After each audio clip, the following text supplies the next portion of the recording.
નર્મદા ડેમની જળ સપાટીમાં સામાન્ય ઘટાડો. હાલ નર્મદા ડેમની જળ સપાટી પહોંચી છે 135.35 મીટરે. ઉપરવાસમાંથી હાલ 1,47,370 ક્યુસેક પાણીની આવક થઈ રહી છે. આવકમાં ઘટાડો થતા ડેમના 4 દરવાજા બંધ કરાયા. હાલ 5 દરવાજા ખુલ્લા રખાયા છે. નર્મદા ડેમમાંથી 1,16,677 ક્યુસેક પાણી છોડવામાં આવી રહ્યું છે.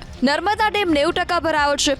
નર્મદા ડેમમાંથી પાણી છોડાતા સ્ટેચ્યુ ઓફ યુનિટી પાસે આહલાદક દ્રશ્યો સર્જાયા છે. ચોમાસાને લઈ પહેલેથી જ વિંધ્યાચલ અને સાતપુડાની પર્વતમાળામાં વનરાજી ખીલી ઉઠી. સ્ટેચ્યુ ઓફ યુનિટી આસપાસ પાણી એકત્રિત થતા સુંદર દ્રશ્યો સર્જાયા.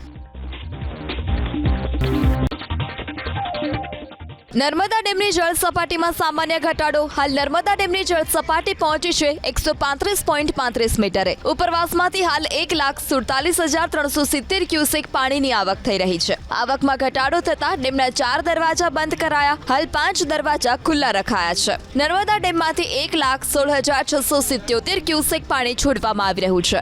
નર્મદા ડેમ 90% ભરાયો છે. નર્મદા ડેમમાંથી પાણી છોડાતા સ્ટેચ્યુ ઓફ યુનિટી પાસે આહલાદક દ્રશ્યો સર્જાયા છે. ચોમાસાને લઈ પહેલેથી જ વિંધ્યાચલ અને સાતપુડાની પર્વતમાળામાં વનરાજી ખીલી ઉઠી. સ્ટેચ્યુ ઓફ યુનિટી આસપાસ પાણી એકત્રિત થતા સુંદર દ્રશ્યો સર્જાયા.